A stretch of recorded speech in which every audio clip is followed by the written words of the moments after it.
Hello guys, അനിമൻഡോർ സ്റ്റോറീസിന്റെ പുതിയൊരു വീഡിയോയിലേക്ക് എല്ലാവർക്കും സ്വാഗതം. ഈ വീഡിയോയിൽ നമ്മൾ വൺ പീസിന്റെ ചാപ്റ്റർ ആയിട്ടുള്ള 1164 മലയാളം എക്സ്പ്ലനേഷൻ ആണ് ചെയ്യാൻ പോകുന്നത്. നമ്മളുടെ ചാനൽ അങ്ങനെ 4K സബ്സ്ക്രൈബേഴ്സ് ക്രോസ് ചെയ്തിരിക്കുകയാണ് ഗൈസ്. സപ്പോർട്ട് ചെയ്ത് നിൽക്കുന്ന നിങ്ങൾക്ക് എല്ലാവർക്കും ഒരു വലിയ നന്ദി. ഇനിയും നമ്മളുടെ ചാനൽ സബ്സ്ക്രൈബ് ചെയ്തിട്ടില്ലാത്തവർ ഇപ്പൊ തന്നെ മറക്കാതെ ഒന്ന് സബ്സ്ക്രൈബ് ചെയ്ത് വെച്ചേക്കണേ. ഇനി നമുക്ക് കഴിഞ്ഞ വീഡിയോയ്ക്ക് സൂപ്പർ താങ്ക്സ് ചെയ്തവരെ ഒന്ന് മെൻഷൻ ചെയ്യണം. ആദ്യമായിട്ട് ക്വർട്ടി R3D9H എന്ന് പറയുന്ന അക്കൗണ്ടിൽ നിന്ന് $9.99 സൂപ്പർ താങ്ക്സ് ചെയ്തിരുന്നു. എനിക്കും വീഡിയോയിൽ വരണമെന്ന് ആ സബ്സ്ക്രൈബർ പ്രത്യേകം പറഞ്ഞിട്ടുണ്ടായിരുന്നു. ഇത്രയും വലിയ സപ്പോർട്ട് ചെയ്തിട്ട് അത് പറയേണ്ട കാര്യമുണ്ടോ? ഇടം വലം നോക്കാതെ നമ്മളത് ചെയ്തിരിക്കും. ഒരു വലിയ താങ്ക്സ് ഉണ്ട് ബ്രോ. എനിക്ക് ഇനിയും വീഡിയോ ചെയ്ത് മുന്നോട്ട് പോകാനായിട്ട് കിട്ടുന്ന വലിയ മോട്ടിവേഷൻ ആണ് ഇതൊക്കെ. പിന്നെ AJ ജാക്ക് സ്പാരോ 333 എന്ന് പറയുന്ന നമ്മുടെ ഒരു സബ്സ്ക്രൈബർ $100 സൂപ്പർ താങ്ക്സ് ചെയ്തിട്ടുണ്ട്. ഒരു വലിയ താങ്ക്സ് ഉണ്ട് ബ്രോ ഈ സപ്പോർട്ടിന്. പിന്നെ മുഹമ്മദ് ഷഹബാസ് Z6R എന്ന് പറയുന്ന നമ്മുടെ ഒരു സബ്സ്ക്രൈബർ $40 സൂപ്പർ താങ്ക്സ് ചെയ്തിട്ടുണ്ട്. കൂടെ തന്നെ ജുജുത്സു കൈസൻ മാങ്കയുടെ എക്സ്പ്ലനേഷൻ ചെയ്യാമോ എന്നും ചോദിച്ചിട്ടുണ്ട്. ആദ്യം തന്നെ എനിക്ക് തോന്നുന്നു ഈ സപ്പോർട്ടിന് വലിയൊരു നന്ദിയുണ്ട് ബ്രോ. പിന്നെ ജുജുത്സു കൈസന്റെ കാര്യം, ഞാൻ മാങ്ക വായിച്ചിട്ടില്ല, ആനിമെ കണ്ടിട്ടേ ഉള്ളൂ. പെൻഡിങ് ആയിട്ടുള്ള വീഡിയോസ് ഒക്കെ തീർത്തിട്ട് എനിക്ക് ടൈം കിട്ടുമ്പോൾ ഞാൻ തീർച്ചയായിട്ടും ട്രൈ ചെയ്യാം ബ്രോ. അടുത്തതായിട്ട് നമ്മുടെ സ്ഥിര സപ്പോർട്ടർ ആയിട്ടുള്ള ഫുൾ ബോയ് 10 $40 സൂപ്പർ താങ്ക്സ് ചെയ്തിട്ടുണ്ടായിരുന്നു. ഈ വൺ പീസ് വീഡിയോയ്ക്ക് സ്ഥിരമായിട്ട് സൂപ്പർ താങ്ക്സ് ചെയ്യുന്ന ഒരാളാണ് മച്ചാൻ. സോ ഈ തരുന്ന സപ്പോർട്ടിന് ഒരു വലിയ നന്ദിയുണ്ട് ബ്രോ. ഇതിന് പുറമെ നമ്മുടെ എല്ലാ വീഡിയോസിനും കമന്റ്, ലൈക്ക്, ഷെയർ, ഹൈപ്പ് ഒക്കെ ചെയ്ത് സപ്പോർട്ട് ചെയ്തുകൊണ്ടിരിക്കുന്ന എന്റെ എല്ലാ പ്രിയ സബ്സ്ക്രൈബേഴ്സിനും ഒരു വലിയ നന്ദി. നിങ്ങളുടെ ഈ സപ്പോർട്ട് ഉറപ്പായിട്ടും തുടർന്നും ഉണ്ടാവണം. അതേപോലെ എല്ലാ വീഡിയോയിലും പറയുന്ന ഒരു കാര്യമാണ്, കാഗുറാബച്ചി എന്ന് പറയുന്ന ഒരു കിടിലൻ മാങ്കയുടെ എക്സ്പ്ലനേഷൻ നമ്മൾ ചെയ്യുന്നുണ്ട്. സോ ഇതുവരെയും ചെക്കൗട്ട് ചെയ്ത് നോക്കിയിട്ടില്ലാത്തവർ ഉറപ്പായിട്ടും നോക്കുക. പ്ലേലിസ്റ്റിന്റെ ലിങ്ക് ഞാൻ ഡിസ്ക്രിപ്ഷനിൽ ഇട്ടിട്ടുണ്ട്. അപ്പൊ ഇനി ഒട്ടും തന്നെ സമയം കളയാതെ നമുക്ക് നേരെ നമ്മുടെ ചാപ്റ്ററിലേക്ക് പോകാം. കയ്യിൽ ഒരു പോക്കറ്റ് വാച്ച് പിടിച്ചുകൊണ്ട് പോകുന്ന മൊയലിനെ ചേസ് ചെയ്യുന്ന പെറോണയാണ് നമുക്ക് ഈ ചാപ്റ്ററിന്റെ കവർ പേജിൽ കാണാൻ പറ്റുന്നത്. ആ പോകുന്നത് മിഹ്വാക്ക് ആയിരിക്കുമെന്ന് ചിന്തിച്ചാണ് പെറോണ പുറകെ പോകുന്നത്. ഇതിന്റെ പിന്നിലുള്ള ഒരു ഫൺ ഫാക്ട് എന്താണെന്ന് വെച്ച് കഴിഞ്ഞാല്, കഴിഞ്ഞ ആഴ്ചയൊക്കെ എക്സിൽ ട്രെൻഡിങ് ആയ ഒരു മീം ഉണ്ടായിരുന്നു. അതായത് ആലീസ് ഇൻ വണ്ടർലാൻഡിലെ ആ മൊയല് കയ്യിൽ ഒരു ക്ലോക്കും പിടിച്ചുകൊണ്ടിരിക്കുന്ന മീം. സമയം ദേ പൊക്കോണ്ടിരിക്കുകയാണെന്നുള്ളതാണ് ഈ മീമിന്റെ ഒരു കോണ്ടെക്സ്റ്റ്. പക്ഷെ ഉള്ളത് പറഞ്ഞു കഴിഞ്ഞാൽ ഈ മൊയൽ ശരിക്കും റാൻഡോൾഫ് എന്ന് പറഞ്ഞ വൺ പീസിലെ ഒരു ക്യാരക്ടറാണ്. ഹോൾ കേക്ക് ഐലൻഡിൽ നമ്മൾ കണ്ടിട്ടുണ്ടായിരുന്നല്ലോ, ബിഗ് മോമിന്റെ ആ ഒരു കാട്ടിലുള്ള ഹോമീസിനെയൊക്കെ ഗാർഡ് ചെയ്യുന്ന ആ ഒരു മൊയല്. ആ ക്യാരക്ടർ തന്നെയാണിത്. പിന്നെ കയ്യിലുള്ള പോക്കറ്റ് വാച്ച് റെഫറൻസ് ഓട ഈ മീമിൽ നിന്ന് തൂക്കിയതായിരിക്കും. സോ എക്സ് ഓട സ്ഥിരമായിട്ട് നിരീക്ഷിക്കാറുണ്ട്. ഫാൻ തിയറീസ് ഒക്കെ പുള്ളിയുടെ കണ്ണിൽ പെടുന്നുണ്ട് എന്നാണ് ഇപ്പൊ ഫാൻസിന്റെ ഒരു സംസാരം. ഇപ്പോ ഇമു റോക്സിനെ ഇങ്ങനെ കുത്തി മുകളിൽ നിർത്തിയിരിക്കുകയാണ്. വൈറ്റ് ബിയർഡ് ആണെങ്കിൽ താഴെ നിന്നിട്ട് ഹേ റോക്സ് എന്ന് ഇങ്ങനെ വിളിക്കുന്നുണ്ട്. റോജർ ഇപ്പൊ ചോദിക്കുന്നുണ്ട്, ഇത് എന്ത് കോപ്പാണ്, ഈ വലിയ ചെലന്തിയെ അറ്റാക്ക് ചെയ്താലും ഇതിനൊന്നും ഏശില്ല എന്ന്. ഗാർപ്പും വൈറ്റ് ബിയർഡും കൈദോയും ഒക്കെ ഇപ്പൊ ഈ നടക്കുന്നതൊക്കെ കണ്ടിട്ട് ഇങ്ങനെ ഞെട്ടി നിൽക്കുന്നത് നമുക്ക് കാണാം. ഇതെന്ത് പണ്ടാരമാണിതെന്ന് ഇപ്പൊ ലിൻലിൻ ചോദിക്കുന്നുണ്ട്. ഇപ്പോ ഡീമനായി മാറിയിട്ടും ഇങ്ങനെ റെസിസ്റ്റ് ചെയ്ത് നിൽക്കുന്ന സെബക്കിന്റെ അടുത്ത് ഇമു ചോദിക്കുന്നുണ്ട്. അപ്പൊ പറഞ്ഞു കേട്ടതുപോലെ തന്നെ ആളിത്തിരി ഹറാമ്പറപ്പ, ഇത്തിരി റഫാൻ. ഇപ്പൊ ഇത് കേട്ടിട്ട് ചിരിച്ചുകൊണ്ട് സെബക്ക് പറയുന്നുണ്ട്, മനുഷ്യരെ ഒരിക്കലും അണ്ടർ എസ്റ്റിമേറ്റ് ചെയ്യരുതെന്ന് നിനക്കിപ്പോ മനസ്സിലായില്ലേ മോൺസ്റ്റർ ചെറ്റെ. ഈ ലോകത്തിന് മുൻപ് ഒരു രാജാവ് ഉണ്ടായിരുന്നു, അയാളുടെ പേരാണ് ഡേവി ഡി ജോൺസ് എന്നിപ്പോ റോക്സ് പറയുന്നുണ്ട്. റോക്സിനിപ്പോ ആ ദംഷ്ട്രകളൊക്കെ വന്നെങ്കിലും പുള്ളി ഇമുവിന്റെ കമാൻഡിലാവാതെ പരമാവധി റെസിസ്റ്റ് ചെയ്ത് നിൽക്കുന്നുണ്ട്. റോക്സ് ഇപ്പൊ ഈ പറഞ്ഞതൊക്കെ കേട്ട് ആകെ ഫ്രസ്ട്രേറ്റഡ് ആയ ഇമു പറയുന്നുണ്ട്, നാവടക്ക്, നീ പറഞ്ഞ ഡേവി അയാൾ രാജാവൊന്നും ആയിരുന്നില്ല. ഒരു സെക്കൻഡ് നേരത്തേക്ക് പോലും അയാൾ ഈ ലോകത്തിന്റെ രാജാവായിട്ട് ഇരുന്നിട്ടില്ല. അതേപോലെ തന്നെ മൂവിനും ഡേവിക്കും ഇടയിൽ നടന്ന ആ കാര്യങ്ങളുമായിട്ടൊന്നും നിനക്ക് യാതൊരു കണക്ഷനുമില്ല. റോക്സ് ഇപ്പൊ തിരിച്ചു ചോദിക്കുന്നുണ്ട്, പിന്നെ നിനക്ക് ഇത്ര പേടി എന്തിനാ? ഡേവി എന്ന് പറയുന്നത് വെറും ഒരു പേരല്ലേ? ആ പേരിനെ നീ എല്ലാ കാലത്തും പേടിച്ചിരുന്നു. എന്താ ഞാൻ പറഞ്ഞത് ശരിയല്ലേ? വിൽ ഓഫ് ഡേവി ഇൻഹെറിറ്റ് ചെയ്യുന്ന അയാളുടെ പിൻതലമുറക്കാർ വരുമെന്നും അവരൊരിക്കൽ ആ പ്രോമിസ് നിറവേറ്റുമെന്നും നീ ഭയക്കുന്നില്ലേ? വിൽ ഓഫ് ഡേവി എന്നാണ് ഇപ്പോ റോക്സ് പറഞ്ഞിരിക്കുന്നത്. സോ ഇനിയിപ്പോ ഈ വിൽ ഓഫ് ഡി ഇതായിരിക്കൂ. എന്തായാലും റോക്സി സംസാരിക്കുമ്പോൾ ബാക്ക്ഗ്രൗണ്ടിൽ കാണിക്കുന്നത് എറിസ് ടീച്ചിനെ എടുത്തോണ്ട് ഓടുന്നതാണ്. സോ ഡേവി ജോൺസിന്റെ പാരലായിട്ട് ഈ കറന്റ് ടൈം ലൈനിലുള്ള ഡി ക്ലാനിലെ മെമ്പർ നമ്മുടെ ബ്ലാക്ക് ബിയർഡ് ആണെന്നുള്ളതിന്റെ ഒരു സൂചനയായിരിക്കാം ഇത്. റോക്സ് ആണെങ്കിൽ ഇമുവിനോട് ചോദിക്കുന്നുണ്ട്, Davy D Jones or Joy Boy, ആരെയാണ് നീ ഏറ്റവും കൂടുതൽ ഭയക്കുന്നതെന്ന്. ഇമു റോക്സിനോട് ഇപ്പോ പറയുന്നുണ്ട്, വെറുതെ നീ ഇരുന്ന് സ്വപ്നം കാണണ്ട, അവർ രണ്ടുപേരും ഇനിയും തിരിച്ചു വരാൻ പോകുന്നില്ല.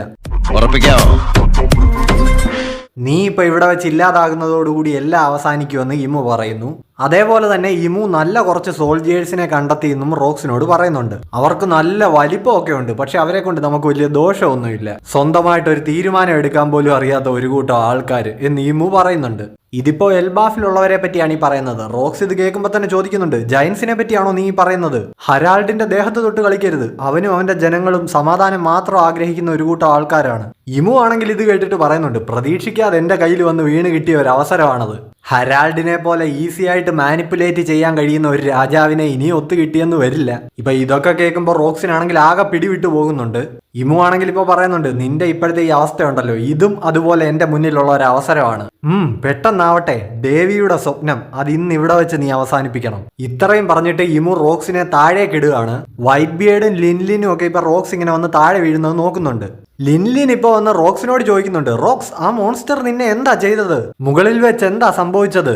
ഇപ്പോ റോക്സിന്റെ ഡീമനായിട്ടുള്ള ആ ട്രാൻസ്ഫോർമേഷൻ ഏതാണ്ട് കംപ്ലീറ്റ് ആയിരിക്കുകയാണ്.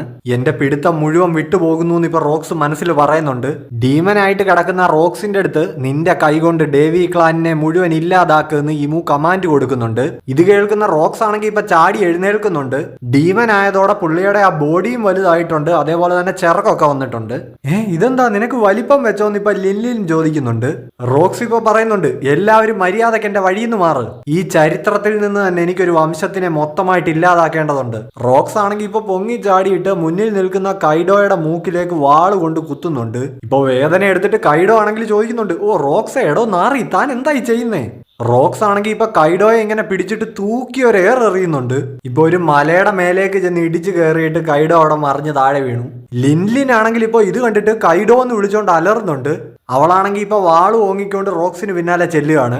റോക്സേ, പന്ന നായിന്റെ മോനെ, നിന്റെ ക്രൂമേറ്റ്സിനോട് നീ എന്തായി ചെയ്യുന്നേന്ന് അവള് ചോദിക്കുന്നുണ്ട്. റോക്സ് ഇപ്പൊ ലിൻലിനെ ഈസി ആയിട്ട് തൂക്കിയെടുത്ത് എറിയുന്നുണ്ട്. അവളും പോയി ഒരു മലയിൽ ഇടിച്ചു വീഴുന്നു. പിന്നെ റോക്സ് നേരെ വൈറ്റ് ബിയേർഡിന്റെ നേർക്കാണ് പോകുന്നത്. വൈറ്റ് ബിയേർഡ് ആണെങ്കിൽ റോക്സിനോട് ചോദിക്കുന്നുണ്ട്, ഹേ റോക്സ്, ഞങ്ങളെന്താ ഇപ്പൊ നിന്റെ വഴിക്ക് ഒരു തടസ്സമാണോ? അതേ എന്ന് പറഞ്ഞുകൊണ്ട് ഇപ്പൊ വൈറ്റ് ബിയേർഡിന് നേരെ റോക്സ് അറ്റാക്ക് ചെയ്യാനായിട്ട് പോവാണ്. റോക്സ് ഇപ്പൊ വൈറ്റ് ബിയേർഡിനെ ആ വാള് കൊണ്ട് വെട്ടാൻ തുടങ്ങുമ്പോഴേക്കും വൈറ്റ് ബിയേർഡ് ആണെങ്കിൽ ആ ഗുറ നോമിയുടെ പവർ വെച്ചിട്ട് കൈകൊണ്ട് അറ്റാക്ക് തടുക്കുന്നുണ്ട്. ഇപ്പൊ ആ ഉണ്ടായ വൈബ്രേഷൻ ഗോഡ് വാലി മൊത്തത്തിലൊന്ന് കുലുക്കുന്നുണ്ട്. മറീൻസ് ആണെങ്കിൽ ഇപ്പൊ എന്തോ കണ്ടിട്ട് അലറി വിളിക്കുന്നുണ്ട്. കാര്യം എന്താണെന്ന് നോക്കിയാൽ ഇപ്പൊ ഉണ്ടായ ആ ക്ലാഷില് ഗോഡ് വാലിയുടെ ആ ഒരു സൈഡ്, ആ ഒരു മലയുണ്ടല്ലോ, അത് കംപ്ലീറ്റ് ആയിട്ട് മറിഞ്ഞ് താഴേക്ക് വീഴുകയാണ്. മറീൻസും പൈറേറ്റ്സും എല്ലാം ഇത് കണ്ടിട്ട് ഓടി മാറുന്നുണ്ട്. റോക്സ് ആണെങ്കിൽ ഇപ്പോൾ എറിസിനെയും ടീച്ചിനെയും ലക്ഷ്യമാക്കി ഓടിക്കൊണ്ടിരിക്കുകയാണ്. ഇപ്പൊ ഈ ഗോഡ് വാലിയുടെ ഒരു വലിയ ഭാഗം തന്നെ ഇടിഞ്ഞു വീണ് ഭയങ്കര വിഷയമാണല്ലോ. സോ ഈ നോർത്ത് ഈസ്റ്റേൺ തീരത്തുള്ള ബാറ്റിൽ ഷിപ്പുകൾക്കൊക്കെ മറീൻസ് മെസ്സേജ് കൊടുക്കുന്നുണ്ട്. അതായത് എല്ലാവരും പ്രത്യേകം ശ്രദ്ധിക്കുക, ഓരോ കപ്പലുകൾ തമ്മിലും പിന്നെ ഈ ഐലൻഡിൽ നിന്നും പരമാവധി അകലം പാലിക്കുക എന്നൊക്കെ. ഇപ്പോൾ നോർത്ത് ഈസ്റ്റേൺ തീരത്താണ് ഈ സെലസ്റ്റിയൽ ഡ്രാഗൺസ് ഒക്കെ നിൽക്കുന്നത്. അവന്മാരാണെങ്കിൽ ഈ മലയൊക്കെ ഇടിഞ്ഞു വീഴുന്നത് കണ്ടിട്ട് ആകെ പേടിച്ച് നിൽക്കുകയാണ്. പണ്ടാര, ഞങ്ങളിപ്പോ ചത്തേനെ, ഞങ്ങളെ ഇങ്ങനെ ഒരു അപകടത്തിൽ കൊണ്ടെത്തിക്കാൻ നിങ്ങൾക്ക് എങ്ങനെ തോന്നി? ഇതിനിപ്പോ ഞങ്ങൾ ആരെയാണ് ശിക്ഷിക്കേണ്ടത്? ഇതെന്തായാലും പൊറുക്കാൻ പറ്റാത്തൊരു തെറ്റാണെന്നൊക്കെ ഇവന്മാര് മറീൻസിനോട് പറയുന്നുണ്ട്. കപ്പലാണെങ്കിൽ പോകാൻ തയ്യാറായിട്ട് നിൽക്കുകയാണ്. അവര് പെട്ടെന്ന് വരാനായിട്ട് പറയുന്നുണ്ട്. അങ്ങോട്ട് ഓടി വരുന്ന ഈ സെലസ്റ്റിയൽ തെണ്ടികളാണെങ്കിൽ കപ്പലിലുള്ളവരോട് പറയുന്നുണ്ട്, ഞങ്ങൾ കയറാതെ കപ്പൽ എടുക്കരുത്, ഞങ്ങളെ ഇവിടെ ഉപേക്ഷിച്ചിട്ട് പോയാൽ നിനക്കൊക്കെ ഞങ്ങൾ വധശിക്ഷ നൽകുമെന്ന് ഇപ്പൊ ഇവന്മാര് മറീൻസിനോട് പറയുന്നു. ഇനി കാണിക്കുന്നത് ഗോഡ് വാലിയുടെ സൗത്ത് വെസ്റ്റ് ഭാഗമാണ്. റെയിലി ആണെങ്കിൽ ഷാക്കിയെ എടുത്തോണ്ട് ഓടിക്കൊണ്ടിരിക്കുകയാണ്. നമ്മൾ കഴിഞ്ഞ ചാപ്റ്ററിൽ കണ്ട ആ കുറച്ച് ക്രൂമേറ്റ്സ് ആണെങ്കിൽ തറയിലുള്ള നിധിയെല്ലാം പറക്കി റെയിലിയുടെ കൂടെ ഓടുന്നുണ്ട്. ഇവരിപ്പോ ഷിപ്പ് ഉള്ളിടത്തേക്കാണ് ഓടുന്നത്. ഇപ്പൊ ഷിപ്പിലുള്ള റോജർ പൈറേറ്റ്സിലെ ക്രൂ മെമ്പേഴ്സ് ഡെൻഡൻ മുഷി വഴി ഇവരെ കോൺടാക്ട് ചെയ്യുന്നുണ്ട്. അവർ വിളിച്ചു പറയുന്നുണ്ട്, റെയിലി ഒന്ന് പെട്ടെന്ന് വാ, ഈ ഐലൻഡിന്റെ കാര്യം ഏതാണ്ട് തീരാറായി എന്ന്. റെയിലി ആണെങ്കിലും ഇപ്പോൾ റോജർ സേഫ് ആയിരിക്കുമല്ലോ അല്ലേ എന്നിങ്ങനെ ചോദിക്കുന്നുണ്ട്. ഇപ്പൊ ഇങ്ങനെ ഈ നിധിയൊക്കെ എടുത്തോണ്ട് ഓടിപ്പോകുന്ന ഇവരെ ഒരു ഡെഡ് എൻഡിലേക്കാണ് ചെന്ന് കയറുന്നത്. മുന്നിലെ വഴി ബ്ലോക്ക് ആയി കിടക്കുകയാണ്. മുൻപ് സബോഡിയിൽ വെച്ച് ക്രൂമേറ്റ്സ് എല്ലാം നഷ്ടമായി കഴിഞ്ഞപ്പോൾ ലൂഫി അവിടെ ഇങ്ങനെ മുട്ടുകുത്തിയിരുന്ന് കരഞ്ഞിരുന്നല്ലോ. അതേ ടൈപ്പ് സീനൊക്കെ അതിനു മുമ്പ് ഗോഡ് വാലിയിൽ ഡ്രാഗൺ ചെയ്തിട്ടുണ്ട്. ഡ്രാഗൺ ഇപ്പോൾ അവിടെ മുട്ടുകുത്തിയിരുന്ന് കരയാണ്. എന്നെ കൊണ്ട് ആ ഒരു കുഞ്ഞിനെ പോലും രക്ഷിക്കാൻ കഴിഞ്ഞില്ലല്ലോ, എന്നാലും അവനിത് എവിടെ പോയി എന്നൊക്കെ ചോദിച്ചോണ്ട്. കൂമയാണെങ്കിൽ ഇപ്പൊ ആ ഐലൻഡിൽ നിന്ന് കുറെ ആൾക്കാരെ ഇങ്ങനെ ട്രാൻസ്പോർട്ട് ചെയ്തുകൊണ്ടിരിക്കുകയാണല്ലോ. ഇവാൻകോ ഇപ്പൊ കൂമയോട് പറയുന്നുണ്ട്, ഇത്രയും മതി, ഇനി നമുക്ക് രക്ഷപ്പെടാം, ഇനി ഒരുപാട് നേരം ഇവിടെ നിൽക്കുന്നത് അപകടമാണെന്ന്. ജിന്നി ആണെങ്കിലും ഇപ്പൊ പോകാമെന്ന് പറഞ്ഞുകൊണ്ട് കൂമയെ വിളിക്കുന്നുണ്ട്. കൂമയാണെങ്കിലും ഇപ്പൊ ആകെ ക്ഷീണിച്ചിരിക്കുകയാണ്. പക്ഷെ എന്നിട്ടും അവൻ പറയുന്നുണ്ട്, ഇനി ഇവിടെ പെട്ട് കിടക്കുന്ന ഒരുപാട് പേര് കാണും, കുറെ പേരെ കൂടി ഇനി രക്ഷിക്കാൻ പറ്റുമെന്ന്. ദേ ഒരാളല്ലേ ആ ഓടിപ്പോകുന്നതെന്ന് ഇപ്പൊ കൂമ ആരെയോ നോക്കിയിട്ട് പറയുന്നുണ്ട്. ഇനി നമ്മളെ കാണിക്കുന്നത് ക്യാപ്റ്റൻ ജോണിനെയാണ്. ആ പന്ന നായിന്റെ മോൻ ഗൻസൂയി എനിക്കിട്ട് നല്ലപോലെ പണിഞ്ഞല്ലോ എന്ന് അങ്ങേരിപ്പോ പറയുന്നുണ്ട്. കഴിഞ്ഞ ചാപ്റ്ററിലെ കിട്ടിയ ആ അറ്റാക്കിൽ ക്യാപ്റ്റൻ ജോൺ ഇപ്പൊ ആകെ വയ്യാതെ തളർന്നു നിൽക്കുകയാണ്. നമ്മളിപ്പോ നോക്കുമ്പോ ഗൻസൂയിയെ അപ്പുറത്ത് ഷിക്കി അടിച്ച് തളർത്തിയിട്ടിട്ടുണ്ട്. പണ്ടാരക്കാല ഷിക്കി, നീ ഒരിക്കലും ആ നിധി കൊണ്ട് ഈ ഐലൻഡ് വിട്ട് പുറത്ത് പോവില്ലടാ എന്ന് ഇപ്പൊ ഗൻസൂയി അവിടെ കിടന്നുകൊണ്ട് വിളിച്ചു പറയുന്നുണ്ട്. ഷിക്കി ആണെങ്കിൽ ഇപ്പൊ കയ്യിൽ നിധിയുള്ള ഒരു പെട്ടിയും പിടിച്ചോണ്ട് എയറിൽ ഇങ്ങനെ പറന്നു പോയിക്കൊണ്ടിരിക്കുകയാണ്. ഈ ഷിക്കിയെ വെട്ടിച്ച് നിധിയുമായിട്ട് കടക്കാമെന്ന് വിചാരിച്ചോടാ നീ എന്നിപ്പോ അങ്ങേര് ചിരിച്ചോണ്ട് പറയുന്നുണ്ട്. ഇപ്പോ എല്ലാ മറീൻ യൂണിറ്റ്സിലുള്ളവരും എത്രയും പെട്ടെന്ന് കടൽ തീരത്ത് ഷിപ്പിനടുത്തേക്ക് എത്തണമെന്ന് മറീൻസിന് മെസ്സേജ് പോകുന്നുണ്ട്. പക്ഷെ കുറെ മറീൻസ് ഒക്കെ എഴുന്നേറ്റ് നടക്കാൻ പറ്റുന്ന ഒരു അവസ്ഥയിൽ പോലും അല്ല. അവരങ്ങോട്ടേക്ക് സ്ട്രെച്ചറുകൾ ആവശ്യമുണ്ടെന്ന് വിളിച്ചു പറയുന്നുണ്ട്. അതേപോലെ തന്നെ കാട്ടിൽ തീ പിടിച്ചിട്ടുണ്ട്. അതുകൊണ്ട് തന്നെ ഇവർക്ക് ആർക്കും മുന്നോട്ടേക്ക് നീങ്ങാനായിട്ട് പറ്റുന്നില്ല. റോക്സ് ആണെങ്കിൽ ഇപ്പോൾ എറിസിന്റെ ടീച്ചിന്റെ തൊട്ടടുത്ത് എത്തിയിട്ടുണ്ട്. റോക്സിന്റെ ഈ രൂപം കണ്ടിട്ട് എറിസ് ചോദിക്കുന്നുണ്ട്, ഓ സെബക്, നിന്നെ അവരിങ്ങനെയാക്കി മാറ്റിയല്ലേ, നീ എന്നോട് ക്ഷമിക്ക്. ഞങ്ങളെ രക്ഷിക്കാൻ വേണ്ടിയല്ലേ നീ ആ മോൺസ്റ്ററിനെ നേരിടാൻ വേണ്ടി ചെന്നത്. നീ ആ ഫൈറ്റിന് പ്രിപ്പയർഡ് അല്ലായിരുന്നു. നിന്റെ ഈ അവസ്ഥയ്ക്ക് കാരണം ഞങ്ങളാണ്. അവളിപ്പോ ടീച്ചിനെ ഇങ്ങനെ ചേർത്ത് പിടിച്ചോണ്ട് കടൽ തീരം ലക്ഷ്യമാക്കി ഓടുന്നുണ്ട്. അവള് പറയുന്നുണ്ട്, ടീച്ച്, നമ്മൾ കടലിലേക്ക് ചാടാൻ പോവാ. നീന്തി രക്ഷപ്പെടുക എന്നുള്ളതല്ലാതെ മറ്റൊരു വഴി ഇപ്പൊ നമ്മുടെ മുന്നിലില്ല. എന്തു വന്നാലും ഡേവി ക്ലാൻ പൂർണ്ണമായിട്ട് ഇല്ലാതാകാൻ ഞാൻ അനുവദിക്കില്ല. അതുകൊണ്ട് എന്തൊക്കെ വന്നാലും നീ ജീവിക്കണം ടീച്ച് എന്ന് പറഞ്ഞുകൊണ്ട് അവളിപ്പോ കരഞ്ഞുകൊണ്ട് സ്പീഡിൽ ഓടുകയാണ്. പുറകെ ആണെങ്കിൽ വാളും കൊണ്ട് റോക്സും ഉണ്ട്. അതിന്റെ കൂടെ ഇവരെ സ്പോട്ട് ചെയ്ത മറീൻസ് ആണെങ്കിൽ ദേ തീരത്ത് ആൾക്കാർ നിൽക്കുന്നു എന്നും പറഞ്ഞ് ഇവർക്ക് നേരെ ഇപ്പൊ ഫയർ ചെയ്യാൻ പോവാണ്. പുറകില് വാളുമായിട്ട് റോക്സ്, മുന്നിൽ മറീൻസിന്റെ പീരങ്കി ഉണ്ട. ലിറ്ററലി ചെകുത്താനും കടലിനും ഇടയിൽ വെട്ട അവസ്ഥ. ടീച്ചിനെ ഇങ്ങനെ ചേർത്ത് പിടിച്ചിട്ട് എല്ലാം തീർന്നു എന്ന് വിചാരിച്ച് എറിസ് ഇങ്ങനെ നിൽക്കുമ്പോഴാണ് നമ്മുടെ കൂമ ചാടി വന്നിട്ട് ഇവരെ രണ്ടുപേരെയും ടെലിപ്പോർട്ട് ചെയ്യുന്നത്. കുറച്ചു മുമ്പ് കൂമ സ്പോട്ട് ചെയ്തത് ഇവരെ ആയിരുന്നു. ഇപ്പോൾ റോക്സിന്റെ വാളും മറീൻസിന്റെ പീരങ്കിയുണ്ടെ അടുത്തെത്തുന്നതിന് മുന്നേ തന്നെ കൂമ സ്വയം ടെലിപ്പോർട്ടായി പോകുന്നുണ്ട്. ഒന്നും പറയാനില്ല, കിടിലിനൊരു മൊമെന്റ് ആയിരുന്നു.